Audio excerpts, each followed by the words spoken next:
BZ finance કૌભાંડમાં મોટો ઘટસ્ફોટ થયો છે। ભૂપેન્દ્રસિંહે રોકાણકારોને રાજકીય ઇમેજથી ફસાવી અને કરોડો રૂપિયા ખંખેર્યા, જેમાં સીઆઈડી ક્રાઇમની ટીમને અનેક મહત્વના પુરાવાઓ પણ તપાસ દરમિયાન મળી આવ્યા છે। તો સામાન્ય વ્યક્તિ સાથે સંકળાયેલા નાણાં બીઝેડ ફાઇનાન્સમાં રોકી દીધા હોવાના 3 વર્ષથી તે બમણા અને પ્રતિ માસ 3% વ્યાજ આપવાની લાલચ પણ તેમને આપવામાં આવી હતી।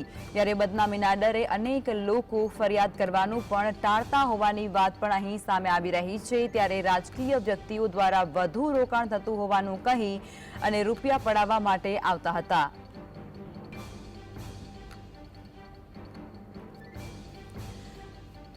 સમગ્ર ગુજરાત રાજ્યની અંદર ભારે ચકચાર મચાવનાર બીઝેડ કૌભાંડમાં વધુ ઘટસ્ફોટ થઈ રહ્યા છે। સીઆઈડી ક્રાઇમ આ સમગ્ર મુદ્દાને લઈ અને ઊંડાણપૂર્વક તપાસ કરી રહી છે। ત્યારે વધુને વધુ મોટા ઘટસ્ફોટ અને મોટા ખુલાસા બીઝેડમાં થઈ રહ્યા છે। બીઝેડ ફાઇનાન્સ કૌભાંડમાં વધુ એક મોટો ઘટસ્ફોટ થયો છે, જેમાં જાણવા મળી રહ્યું છે કે ભૂપેન્દ્રસિંહ રોકાણકારોને રાજકીય ઇમેજમાં બતાવી અને ફસાવી અને કરોડો રૂપિયાનું રોકાણ કરાવતા હતા। સીઆઈડી ક્રાઇમની ટીમને આજ મુદ્દે અનેક મહત્વપૂર્ણ પુરાવાઓ પણ મળી ચૂક્યા છે। સામાન્ય વ્યક્તિ સાથે સંકળાયેલા નાણાં બીઝેડ ફાઇનાન્સમાં રાજકીય વર્ગ ધરાવતા હોવાનું ઇમેજ બતાવી અને કરાવવામાં આવતું હતું। 3 વર્ષમાં બમણા અને પ્રતિ માસ 3% વ્યાજ આપવાની લાલચ પણ તે દરેક વ્યક્તિ જે છે સામાન્ય માણસ તેને આપતા હતા। તો આજ મુદ્દે અમારા સહયોગી અનિલ લાઈવ જોડાઈ ચૂક્યા છે સ્ટુડિયોમાંથી। અનિલ, જે પ્રમાણે આ બીઝેડ ગ્રુપની અંદર તપાસ સીઆઈડી ક્રાઇમ કરી રહી છે અને ત્યારબાદ અનેક મોટા ઘટસ્ફોટ અને ખુલાસા થઈ રહ્યા છે અને તેની વચ્ચે આ એક મોટો ઘટસ્ફોટ કે રાજકીય વર્ગ ધરાવતા હોવાનું કહી રાજકીય ઇમેજ ઊભી કરી પોતાની અને લોકોને ફસાવતા હતા અને કરોડો રૂપિયાનું ફૂલ એક ફેરવી નાખ્યું, શું કહેશો? લખમા, જે રીતે એક પછી એક ખુલાસાઓ થઈ રહ્યા છે, આમ તો જે પણ પૂછપરછ અત્યાર સુધી સીઆઈડી ક્રાઇમે કરી છે એ લોકો જોડે સાંભળેલી વાતો અને જે લોકો, કારણ કે 1-2 લોકો અત્યારે સામે આવી રહ્યા છે અને પોતાની વાત કહી રહ્યા છે કે કઈ રીતે સ્કીમો અને જે ડોક્યુમેન્ટો આપવામાં આવતા હતા એના આધારે આ તમામ લોકો શિકાર બનાવતા હતા। આમ શિકાર જ કહેવાય, કારણ કે જ્યારે કોઈ પણ પ્રકારની પોન્જી સ્કીમો હોય તો એનો જે પણ મુખ્ય સાગરીત કહો કે તમે મુખ્ય સૂત્રધાર કહો, એ વ્યક્તિ હોય એની ઇમેજ ખૂબ સારી બનાવવામાં આવતી હોય છે, ખાસ કરીને સોશિયલ મીડિયા ઉપર અને માઉથ ટુ માઉથ જે પબ્લિસિટી થતી હોય છે એની અંદર। જે ભૂપેન્દ્રસિંહ ઝાલા છે એના તમે ફોટોગ્રાફ્સ જુઓ તો કોઈ ગુજરાત સરકારના કે પછી ગુજરાત ભાજપના કોઈ એવા મોટા નેતા નહીં હોય જેની સાથે એનો ફોટો નહીં હોય। એ પછી CR પાટીલની વાત હોય, ગૃહ રાજ્યમંત્રી હર્ષ સંઘવીની વાત હોય કે પછી આપણા ભૂપેન્દ્ર પટેલ જે સીએમ છે એમની વાત કેમ ન હોય। મોટા મોટા જે પબ્લિકેશન છે એમના સાથે તેનું શું કહેવાય કાર્યક્રમ થાય, ત્યાં એને ઇનામો આપવામાં આવે, એને એવોર્ડ આપવામાં આવે અને સોશિયલ મીડિયામાં એનો દુરુપયોગ કરવામાં આવે અને એનો ઉપયોગ કરવામાં આવે। પોલીસ તમે જુઓ, શિક્ષકો તમે જુઓ, નાના લોકો, સહકારી આગેવાનો, પોલિટિશિયનો, કોઈ વ્યક્તિઓ બાકી નથી જેની અંદર આની સંડોવણી ન હોય। સીધી રીતે જે ભીખુસિંહ પરમાર રાજ્યકક્ષાના મંત્રી છે એ અને એમનો પરિવાર, એટલે કે એમનો પુત્ર સહિતના લોકો અને જે યુવા મોરચાના બીજેપીના લોકો છે તમામ લોકો આની અંદર સંકળાયેલા છે સીધી અથવા આડકતરી રીતે।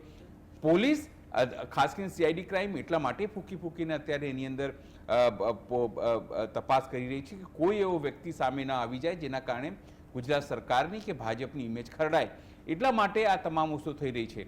માત્ર 3% નહીં પણ લોકોને 18% જે છે એ વ્યાજ આપવાની વાત થઈ છે।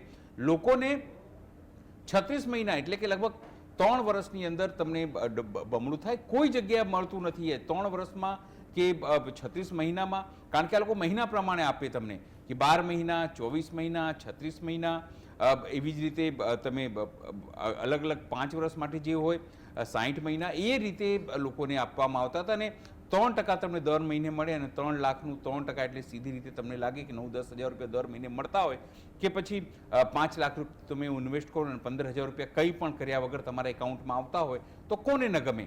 સીધી રીતે એ જ કહાવત એની અંદર લાગુ પડતી હોય છે લખમાં કે ધુતારા હોય, લોભિયા હોય ત્યાં ધુતારા ભૂખ્યા ન મરે। સીધી રીતે આ જ કેસની અંદર જ્યારે તમે પોતાની ઇમેજ બિલ્ડિંગ પોલિટિકલ લોકોના સહારે કરતા હો, જ્યારે તમને લાગે અને લોકો પણ એની અંદર રંજાઈ જતા હોય કે આ વ્યક્તિ જે લાખો રૂપિયા માત્ર ડાયરામાં ઉડાવી દે છે, પોલીસ જેનું એક્સકોર્ટિંગ કરતી હોય છે અને સાથે મોટા મોટા લોકો જોડે એના ફોટોગ્રાફ્સ હોય છે, એ છેતરપિંડી ન કરી શકે, કારણ કે એની ઇમેજ છે, એની ક્રેડિબિલિટી છે.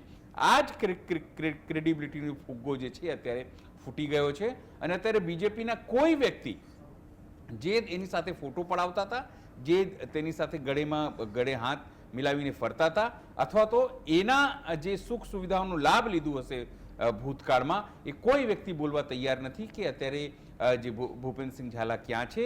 માત્ર અલગ અલગ પ્રકારની અફવાઓ. તમને કહી દઉં કે તપાસ કરે સીઆઈડી ક્રાઇમ જેને સર્ચ ઓપરેશન કરે, તમામ વસ્તુઓ કરે, અને ગૃહ રાજ્યમંત્રી જે છે સુરતના સુલતાન, જેને હું કહેતો હોઉં છું સામાન્ય રીતે, એ વ્યક્તિ ખાલી એટલું કહે કે પોલીસે કોઈ પણ તપાસ કરે, કોઈ પણ અરજી વગર કે ફરિયાદ વગર તમામ વસ્તુ કહી.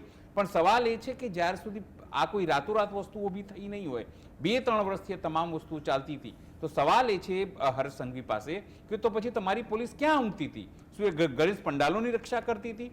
એ સોસાયટીઓની રક્ષા કરતી હતી? એ સીસીટીવી લગાવતી હતી? એ શું કરતી હતી? કે પછી પોલિટિકલ વિન્ડેક્ટિવ પક્ષપાતથી આ તમામ વસ્તુઓ કરતી હતી? અથવા તો તમારી પોલીસ એમાં સંડોવાયેલી છે અને લાગે તમને કે હવે આ વ્યક્તિ તમારી જ પાર્ટી માટે અથવા તમારા લોકો માટે, લોકલ લોકો માટે મુસીબત થઈ શકે છે, પછી તમારી પોલીસ તપાસ કરે છે. છતાં પણ એક પછી એક તમામ અફવાઓના માધ્યમથી કહો, ખોટી કહો, સાચી કહો, પોલીસ હવે જે તમને માહિતી કે જે છાપાઓમાં કે બીજી જગ્યાએ માહિતી આપી, એ માહિતીઓ પ્રસિદ્ધ થઈ રહી છે. હજુ પણ મુખ્ય સૂત્રધાર ફરાર છે. એક સમયે ગણેશ પંડાલો ઉપર કથિત રીતે પથ્થરમારો જે લોકોએ કર્યું એના માટે કહેતા હતા કે સવારનું સૂરજ નહીં જોઈ શકે કોઈ આરોપી.